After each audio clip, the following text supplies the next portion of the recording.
आज का हमारा तीसरा लेक्चर है, तो चलिए स्टार्ट करते हैं। आज हम लोग कौन कौन सा टॉपिक को याद करेंगे। बहुत ही सिंपल है। पहला हमारे पास जो टॉपिक है उसका नाम है ऊष्माक्षेपी अभिक्रिया। क्या नाम है? ऊष्माक्षेपी अभिक्रिया। ये वर्ड इसके नाम में ही छुपा हुआ है। देखो ऊष्मा, इसमें ऊष्मा की बात किया जाएगा। क्षेपी मतलब होता है निकलना।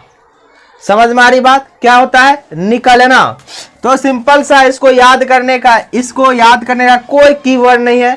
अगर हमारे पास प्रश्न में दिया रहेगा कि ऊष्माक्षेपी अभिक्रिया किसे कहते हैं, तो इसको आराम से लिख लेंगे। और एक वर्ड है केमिस्ट्री के लिए, वह है पदार्थ। इस पदार्थ का यूज करते हुए हम लोग इस्तेमाल करने वाला है। तो लिखोगे इसका परिभाषा, वैसा अभिक्रिया, क्योंकि ये अभिक्रिया की बात कर रही है, सिंपल सी बात है तुम्हारे मन से, वैसा अभिक्रिया। ठीक है, ये तो वर्ड आपको याद होगा। वैसा अभिक्रिया जिसमें पदार्थ क्या है? पदार्थ जो है उत्पाद के साथ, किसके साथ? उत्पाद के साथ ऊष्मा, ये वर्ड रहा ऊष्मा। और क्षेपी मतलब निकलना। ऊष्मा या उत्पन्न करना, ऊष्मा का क्षेपी करता है या निकलता है। ऊष्मा निकलता है, पदार्थ के साथ साथ ऊष्मा निकलता है, उसे ऊष्माक्षेपी अभिक्रिया कहते हैं। Very simple. याद हुआ? नहीं याद हुआ? देखो फिर से हम एक बार बता रहे हैं, ऊष्माक्षेपी अभिक्रिया क्या होता है। तो देखो, हम अभिक्रिया की बात करें तो वैसा अभिक्रिया जिसमें ऊष्मा निकलता हो, ऐसे भी लिख सकते हैं, वैसा अभिक्रिया जिसमें ऊष्मा निकलता हो। लो एकदम सिंपल सा, वैसा अभिक्रिया जिसमें ऊष्मा निकलता हो। क्या निकलता हो? ऊष्मा निकलता हो, उसे हम क्या कहेंगे? उसे ऊष्माक्षेपी अभिक्रिया कहते हैं। Very simple. तुमको जैसे याद करना है वैसे याद कर सकते हो। याद करना कोई बड़ी बात नहीं है। देखो अब हम बताते इसमें होता क्या है। इसका एग्जाम्पल आपको दिमाग में बैठ जाएगा। जैसे हमारे पास एलपीजी गैस होता है या कोई लकड़ी होता है। सिंपल सा बात करो, जब वो क्या करेगा, जब वो जलता है ना, यानी कि हवा के प्रेजेंट में, तो उसके साथ साथ जो क्या होता है, गर्मी भी निकलता है, गर्मी भी देता है, चारों तरफ देता है ना। समझ लो, एक एग्जांपल दे रहे हैं, CH4। ये हमारे पास मीथेन गैस होता है और ये वायु को प्रेजेंट में जलता है ना, तो ये हमें क्या देगा? CO2, कार्बन डाइऑक्साइड देगा। अब प्लस बना लेगा H2O। क्या बना लेगा? प्लस में H2O, और बहुत सारा हमारे पास ऊष्मा देगा। क्या देगा? ऊष्मा। यही हमें देता है, इसलिए इसको क्या बोलते हैं? ऊष्माक्षेपी अभिक्रिया। सिंपल सा। क्या? मीथेन है, ऑक्सीजन के प्रेजेंट में जला दो साले को, CH4 को जला दो और हमें CO2 बनेगा। देखो ये कार्बन और ये ऑक्सीजन आपस में CO2, और एक ऑक्सीजन इसके साथ बचा हुआ है हाइड्रोजन, यहाँ पर H2O बनेगा। बैलेंस कर लो इसको बैलेंस कर लो। बैलेंस करने आता है ना, 2 जा 4, 4 गो हो गया, 4 गो पुर गया। ऑक्सीजन यहाँ पर 2 गो है, 2 गो हो गया, लेकिन इधर भी तो 2 गो है, तो इसको 2 से आगे मल्टीप्लाई कर देंगे, 2 दूनी 4, अब बैलेंस हो गया। सिंपल है। अच्छा, इसमें एक पॉइंट आता है कि श्वसन भी एक ऊष्माक्षेपी अभिक्रिया है। ये वर्ड याद रखना। ऊष्मा भी एक क्या है? श्वसन भी एक ऊष्माक्षेपी अभिक्रिया है। क्या चीज है? श्वसन। जो हम सांस लेते हैं ना, वो भी क्या है? ऊष्माक्षेपी है। ऊष्मा निकलता है, क्योंकि हम जो खाना खाते हैं ना, खाने के बाद जो हमारे ऊर्जा के रूप में हमें निकलता है। ठीक है, तो इस प्रकार हम बोल सकते हैं श्वसन भी एक ऑब्जेक्टिव में पूछा जाता है। बताओ श्वसन क्या है? तो तुमको याद रखना होगा ऊष्माक्षेपी अभिक्रिया है। क्या है? ऊष्माक्षेपी। तो आपको याद हुआ ऊष्माक्षेपी अभिक्रिया क्या होता है? तो सिंपल सा ऊष्मा निकलता है उसे ऊष्माक्षेपी अभिक्रिया कहते हैं। वैसा पदार्थ जो उत्पाद के बाद हम अगर दे सकते, उत्पाद मतलब क्या? रिजल्ट। कोई चीज अभिक्रिया होगा, जो पदार्थ होगा, पदार्थ क्या होगा? अभिक्रिया के बाद क्या होगा? उत्पाद बनेगा। उत्पाद के साथ साथ क्या देगा? उत्पाद के साथ साथ अगर हमें ऊष्मा भी दे रहा है तो उसे हम क्या बोलते हैं? ऊष्माक्षेपी अभिक्रिया। कोई दिक्कत? कोई दिक्कत नहीं। चलिए ऊष्माक्षेपी में कोई दिक्कत नहीं। अब आता है एक पॉइंट ऊष्मा, चलो इसी में हम बता देते हैं। ऊष्मा शोषी अभिक्रिया किसे कहते हैं? ऊष्मा शोषी अभिक्रिया किसे कहते हैं? तो ऊष्मा शोषी अभिक्रिया, अब देखो ऊष्मा का शोषण होना, वैसा अभिक्रिया जिसमें ऊष्मा का शोषण होता है। शोषण मतलब अवशोषण कहो या शोषण एक ही बात होता है। शोषण कहो या अवशोषण या शोषी होता है, शोषण होता है,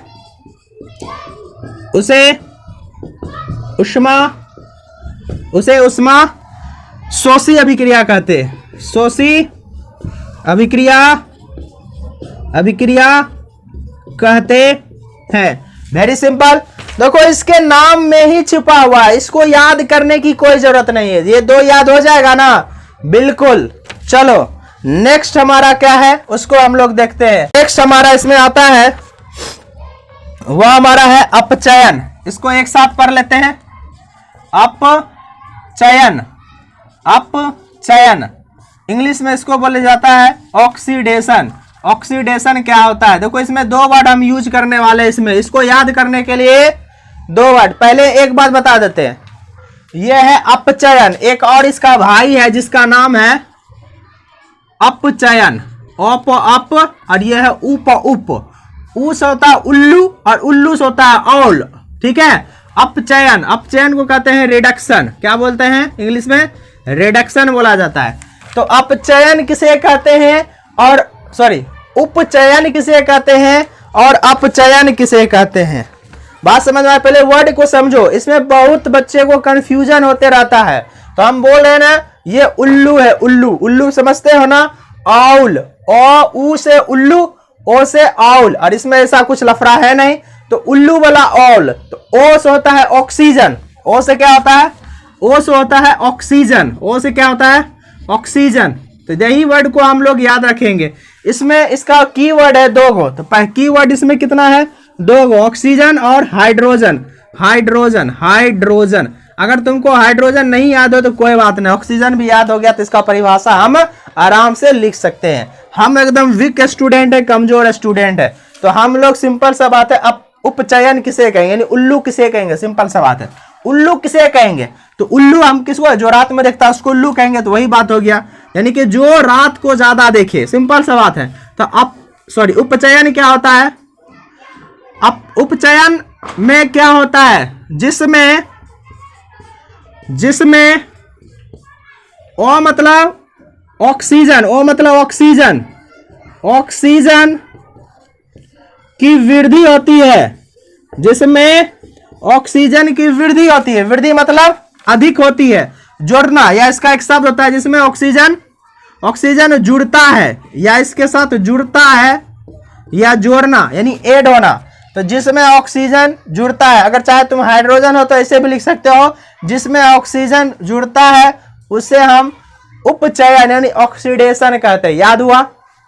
जिसमें ऑक्सीजन की वृद्धि होती है उसे हम क्या कहते हैं? ऑक्सीडेशन कहते हैं। ठीक है, ऐसे भी तुम परिभाषा लिख सकते हो। दूसरा परिभाषा हम बोला जाए तो ऐसे, जुड़ता, जिसमें ऑक्सीजन की वृद्धि होती है। इसी का उल्टा लिख दो, ये उल्टा होता है। हाइड्रोजन से बड़ा हम ये क्या है कि बोलता है कि हम ऑक्सीजन है, हम तुमको नहीं देखेंगे। हाइड्रोजन नहीं देखना चाहता इसको, ऑक्सीजन जो हाइड्रोजन को देखना ही नहीं पसंद करता है। तो सिंपल से इसका मतलब ये हो गया कि इसमें क्या होता है? हाइड्रोजन की कमी होती है। हाइड्रोजन की कमी को, हाइड्रोजन की कमी को क्या बोलेंगे? उपचयन बोलेंगे। क्या बोलेंगे? उपचयन बोलते हैं। कोई दिक्कत? अब देखो इसके लिए एक रिएक्शन है, उसको ध्यान में रखना। दोनों के लिए हम बताएंगे, पहले हम इसके लिए देख रहे हैं रिएक्शन, तो ध्यान देना। देखो C+O2, ठीक है, कार्बन और ऑक्सीजन मिल गया तो CO2 हो गया। देखो इसमें का बेचारा ऑक्सीजन था अकेला, सॉरी कार्बन था अकेला, कार्बन के साथ ऑक्सीजन जुड़ गया, तो इसमें क्या हमको रिजल्ट मिल रहा है? ऑक्सीजन का जुड़ना। समझ में आ रही बात? ऑक्सीजन का जुड़ना, ऑक्सीजन का जुड़ना। चलो ये इसके लिए आप याद रखना, बस एक ही याद करना, ज्यादा झमेला पालना नहीं है। इसके लिए ध्यान में देखो, इसके लिए हाइड्रोजन के लिए, तो हाइड्रोजन का सबसे अच्छा एग्जांपल हम लोग को याद है ना? हाइड्रोजन का सबसे अच्छा है H2S, ठीक है, H2S प्लस Cl2, ठीक है। ये दोनों जब जुड़ेगा, देखो H2S, देख कर डरो मत, H2S प्लस Cl2, तो सिंपल सा बात है कि इसमें इसको हाइड्रोजन को हटाना है। कहने का मतलब ये हो गया कि इसमें क्या करना होगा? हाइड्रोजन को हटाना है ना?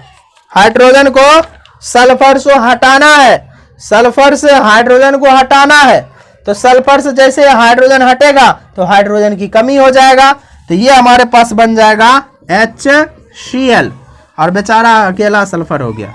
तो इसको बोला जाता है उपचयन। दो रिएक्शन है, इसको ध्यान में रखना है। कोई दिक्कत? अगर कोई दिक्कत है तो बताओ। अरे ये कुछ भी दिक्कत नहीं है। देखो ये अकेला था बेचारा, ये दोनों क्या हो गया? साथ हो गया। देखो आपको एक और भी याद बुलाते हैं, ये दोनों अभिक्रिया कैसा अलग अलग था, दोनों साथ हो गया, संयोजन अभिक्रिया होता है, ठीक है, इसको संयोजन अभिक्रिया। देखो यहाँ पर क्या हो रहा है, ये बेचारा इसको विस्थापित करे, यहाँ पर विस्थापन अभिक्रिया हो रहा है ना, विस्थापन। बेचारा ECl इसको हटा के यहाँ पर जुड़ गया, तो यहाँ पर वही चारों अभिक्रिया चलते रहेगा, विस्थापन अभिक्रिया, संयोजन अभिक्रिया, है ना। बहुत सिंपल है। आप देखो अगर ये याद है तो हम इसको भी लिख सकते हैं। कभी कभी इन दोनों में अंतर भी आ जाता है 2 नंबर में लिखने के लिए, तो सिंपल से उल्टा इसका होता है, तो इसका बस उल्टा होता है। ऑक्सीजन से इसको प्यार होता है, यहाँ पर लव होता है, ये हेट करता है, नफरत करता है, ठीक है। तो इसमें क्या होता है, उल्टा हो जाता है। ये हाइड्रोजन से क्या करेगा? हाइड्रोजन से प्यार करेगा, ठीक है, और ऑक्सीजन से नफरत करेगा, ऑक्सीजन से हेट करेगा, नफरत, HAT हेट मतलब नफरत करना, ठीक है। तो परिभाषा हमको देखना है क्योंकि हमें ज्यादा झमेला पड़ना है। जिसमें ऑक्सीजन यानी कि हाइड्रोजन हिंदी में लिख देते हैं, हाइड्रोजन का संयोग होता है, संयोग मतलब जुड़ना, ठीक है। जिसमें ऑक्सीजन का संयोग होता है उसे अपचयन कहते हैं। किसको क्या बोलते हैं? अपचयन। या दूसरे शब्दों में बोल सकते हैं जिसमें ऑक्सीजन, क्या चीज? ऑक्सीजन का क्या होता है? ह्रास होता है। ह्रास मतलब होता है कमी। ह्रास मतलब क्या होता है? कमी होती है, ठीक है। बहुत ही सिंपल है। इसका एग्जाम्पल क्या हो जाएगा? पहले हम इसका एग्जाम्पल देते हैं जिसमें हाइड्रोजन का संयोग होता है। तो हाइड्रोजन का जो संयोग होता है सबसे अच्छा एग्जाम्पल है वाटर वाला। एक ही रिएक्शन याद रखना, H2O प्लस O2। देखो बेचारा ये है ना, इसमें ये देखो H2O हो गया, यानी कि बेचारा ऑक्सीजन जुड़ गया इसके साथ, यानी सॉरी हाइड्रोजन इसके साथ जुड़ गया, ठीक है। हाइड्रोजन इसके साथ जुड़ गया यानी हाइड्रोजन में वृद्धि हो गई, ठीक है। हाइड्रोजन में ऑक्सीजन के साथ हाइड्रोजन लग गया तो ऑक्सीजन में इसके साथ वृद्धि हो गई, ठीक है। अब देखो एक एग्जांपल इसका हम लेते हैं, तो ये हो जाएगा CuO प्लस H2, ये हो जाएगा Cu प्लस H2O। देखो इसमें क्या था? कॉपर के साथ ऑक्सीजन था, कॉपर के साथ कौन था? कॉपर ऑक्साइड के साथ कौन था? ऑक्सीजन। अब ये ऑक्सीजन को इससे अलग कर दो, यानी कमी कर दो, निकाल दो, तो उस देखो अकेला हो गया ना, तो इसी को बोला जाता है क्या? इसी को बोला जाता है अपचयन। तो सिंपल सा फंडा है, क्या आपको याद हुआ? तो एक बार हम रिपीट कर देते हैं। तुमसे ये पूछेगा अपचयन अभिक्रिया किसे कहते? तो सिंपल से बोलोगे जिसमें ऑक्सीजन की वृद्धि होती है और हाइड्रोजन की कमी होती है। तो याद रखने का ट्रिक हम बता दिए, उपचयन, उल्लू वाला ओ, ऑल, उ मतलब उल्लू, ओ मतलब ऑल, ये दोनों मैच कर जाएगा इंग्लिश वर्ड। ठीक है, इंग्लिश वर्ड से ले लो ओ, उल्लू, ओल्लू, उल्लू, ओ मतलब ऑक्सीजन की क्या होना, प्यार करना ऑक्सीजन से, यानी ऑक्सीजन इसमें जुड़ता है। वैसा अभिक्रिया जिसमें ऑक्सीजन जुड़ता है, वैसा अभिक्रिया जिसमें ऑक्सीजन जुड़ता है उसे उपचयन कहते हैं। जैसा अभिक्रिया जिसमें हाइड्रोजन जुड़ता है तो उसे हम क्या कहेंगे, क्या कहेंगे, क्या कहेंगे, अपचयन कहेंगे। वेरी सिंपल, मिटा दे। चलो आगे हम लोग देखते हैं।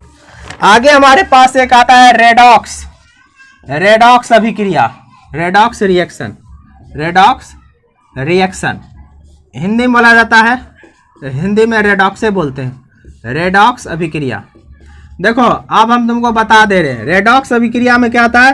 देखो इसका नाम में देखो, रिडक्शन और ऑक्सीडेशन, रिडक्शन और ऑक्सीडेशन हिंदी में क्या बोलता है, वैसा अभिक्रिया। देखो वेरी सिंपल, इसके नाम में ही छुपा हुआ है, वैसा अभिक्रिया, वैसा अभिक्रिया जिसमें उपचयन, उपचयन तथा अपचयन दोनों, अपचयन दोनों साथ साथ होता है। ठीक है, उसे रेडॉक्स, उसे रेडॉक्स अभिक्रिया कहेंगे, अभिक्रिया कहते हैं। कोई दिक्कत? हमने क्या बोला, सिंपल सा वर्ड है, इसके नाम में छुपा हुआ रेडॉक्स मतलब रिडक्शन और ऑक्सीडेशन, यानी हिंदी में बोलते हैं अपचयन और तथा उपचयन। ये दो वर्ड याद रखेगा, ये दोनों अगर एक साथ हो रहा है उसे हम क्या बोलेंगे, उसे हम क्या बोलेंगे, रेडॉक्स अभिक्रिया। याद हुआ, याद हो गया, वेरी सिंपल। देखो इसके लिए हम एक रिएक्शन दे रहे हैं, बस एक ही रिएक्शन हमको याद रखना, Cu प्लस H2। तो ये अभी तुरंत हमने देखा था। तो कॉपर जो है, कॉपर जो है अलग हो जाएगा और प्लस हाइड्रोजन इसके साथ जुड़ जाएगा। देखो ये कॉपर जो है अलग हो गया था, कॉपर अलग हो गया, ऑक्सीजन बेचारा कमी हो गया। जैसे ही कमी हो गया, ऑक्सीजन की कमी होना अपचयन, ऑक्सीजन की कमी होना अपचयन। हाइड्रोजन का देखो, हाइड्रोजन में ऑक्सीजन जुड़ गया, अधिकता हो गया, ऑक्सीजन जुड़ा, ऑक्सीजन, ऑक्सीजन जुड़ गया, जुड़ना, ऑक्सीजन देखो हाइड्रोजन के साथ ऑक्सीजन जुड़ गया तो उपचयन, उपचयन। देखो अपचयन और उपचयन और अपचयन दोनों एक एक साथ हुआ, इसीलिए इसको बोलते हैं रेडॉक्स अभिक्रिया। एग्जाम्पल तुम्हारा ये रहा। कोई दिक्कत? कोई दिक्कत नहीं। ठीक है, चलिए आगे हम लोग देखते हैं। अगला जो हमारा टॉपिक है, अगला हमारा जो टॉपिक है उसको कैसे याद रखेंगे, उसका नाम है संक्षारण। क्या नाम है? संक्षारण, क्षारण, क्षारण, समझ आ रहे बात, क्षारण, क्षारण, क्षारण, क्षारण। ठीक है, स्व में क्षारण लग गया। ठीक है, क्षारण समझ गया। तो क्षारण हो जाने का मतलब क्या होता है, किसी चीज का नाश हो जाना, सिंपल सा बात हो, क्षारण लग गया, अब इसका कोई कहीं का रहने वाला नहीं है, अब इसका कोई बस नहीं चलने वाला। देखो इसमें एक पदार्थ है, पदार्थ तो है ही, लेकिन संक्षारण हमेशा धातु में होता है। एक वर्ड इसके लिए याद रखो, संक्षारण किसे कहते हैं। एक वर्ड पहले धातु याद रखो, धातु याद हुआ, वर्ड का ही खेल है, एक दो वर्ड लिखेंगे परिभाषा हो जाएगा। धातु याद हुआ, हाँ याद हुआ। संक्षारण के लिए एक वर्ड है धातु, याद हुआ धातु। दूसरा वर्ड लेते हैं, जैसे अब धातु को हम क्या करेंगे, हवा में छोड़ देंगे। जैसे लोहा है, लोहा एक धातु है, उसको हम मान लो 1 साल के लिए बारिश में छोड़ दिए, यानी खुला में छोड़ दिए, तो उस पर दो चीज अटैक करेगा, पता है ना। पहला क्या अटैक करेगा, हवा, हवा, और दूसरा नमी, नमी मतलब पानी। चलो पानी लिखो, इसी का नाम है नमी, नमी मतलब पानी होता है। ठीक है, समझ में आ रही बात। ये दोनों अटैक करेगा और क्या होगा, अपचयन कर देगा। क्या हो जाएगा, अपचयन, सॉरी उपचयन होगा इसमें। समझ में आ रही बात, उपचयन यानी कि ऑक्सीजन उसमें जुड़ना स्टार्ट हो जाएगा। जहां पर हवा रहा और जहां पर पानी रहा तो वो अपना रंग दिखाएगा ही, है ना। कितनो बड़ा लोहा, मजबूत लोहा क्यों ना हो, लेकिन हवा पानी के साथ कोई टिक नहीं पाता है ना। यानी कि पावरफुल, सबसे दुनिया में पावरफुल क्या है, वह है हवा, और क्या है, पानी। यही सबसे तो पूरा दुनिया चल रहा है। तो इसको परिभाषित करने का हमारा मकसद कैसा है, तो देखो लिखेंगे, जब कोई धातु, है ना, देखो इसी से बनाएंगे, या फिर ऐसे भी लिख सकते हैं सिंपल सा, जब कोई धातु या कोई धातु हवा और पानी के साथ, हवा कोमा पानी, अच्छा बारिश में अम्लीय वर्षा भी होता है, अम्ल भी जोड़ सकते हैं, अम्ल आदि लगा दो, आदि भी जोड़ देते हैं। दो चीज याद रखो, धातु जो है हवा और पानी, हवा और पानी और अम्ल, अम्ल भी इसमें आ जाता है, क्षार भी आ सकता है, बहुत सारा ऐसा कुछ है जो कि आ सकता है। यानी एक दो चीज याद रखो, बहुत हुआ। जब कोई धातु हवा पानी अम्ल आदि के साथ, आदि के साथ अपचयन, आदि के साथ उपचयन, एक वर्ड हम बोले उपचयन करता है। अगर उपचयन नहीं याद है तो सिंपल सा बात हो, इसको हटा दो। उपचयन अगर नहीं याद है तो कोई दिक्कत नहीं है, तो इसमें सीधा लिख सकते हो ऑक्सीजन, यानी कि के साथ जब कोई धातु हवा पानी अम्ल आदि के साथ अभिक्रिया करता है, सिंपल सा बात लिख दो, अभिक्रिया करता है, करता है तो संक्षारण, करता है तो संक्षारण, यानी कि संक्षारण, तो उस पदार्थ का, तो उस पदार्थ का, तो उस पदार्थ का संक्षारण हो जाता है, संक्षारण हो जाता है। कोई तुम्हारा नंबर नहीं काटेगा। इस तरह से लिख दो, आराम से अपना मन से बना दो, ठीक है। जब कोई धातु हवा या पानी अम्ल आदि के साथ अभिक्रिया करता है तो उस पदार्थ का संक्षारण हो जाता है, यानी खत्म हो जाता है, नाश हो जाता है, उससे ही हम क्या कहते हैं, बेस्ट एग्जाम्पल। एक ही एग्जाम्पल उदाहरण लिखो याद, जैसे लोहे पे जंग लगना, लोहे पे जंग लगना, ठीक है। अब यहां पर बात आती है कि इसको बचाया कैसे जाए, बचाव, संक्षारण का बचाव। तो संक्षारण का एक ही उपाय है, संक्षारण का एक ही उपाय है। पहला उपाय है, देखते होंगे घर में हमारे पास लोहा का जो सामान होता है उसको क्या करते, पेंट लगा देते, क्या लगा देते, पेंट लगाकर, पेंट लगाकर। दूसरा होता है जस्तीकरण, नाम सुने होंगे, जस्ता पर, लोहा पर जस्ता का जिंक, जस्ता का परत चढ़ा देते हैं, तो उसी को जस्तीकरण कहते हैं। जस्तीकरण क्या होता है, लोहा पर जस्ता चढ़ा देते हैं, जस्तीकरण हो गया। तीसरा है ग्रीस लगा के, ग्रीस लगा कर। ये तीन तरह से हम क्या कर सकते हैं, और भी बहुत सारा है लेकिन हमको ये बहुत इजी लगता है तुम लोग को याद करने के लिए। ये तीन तरह से हम क्या कर सकते हैं, संक्षारण को बचा सकते हैं, ठीक है।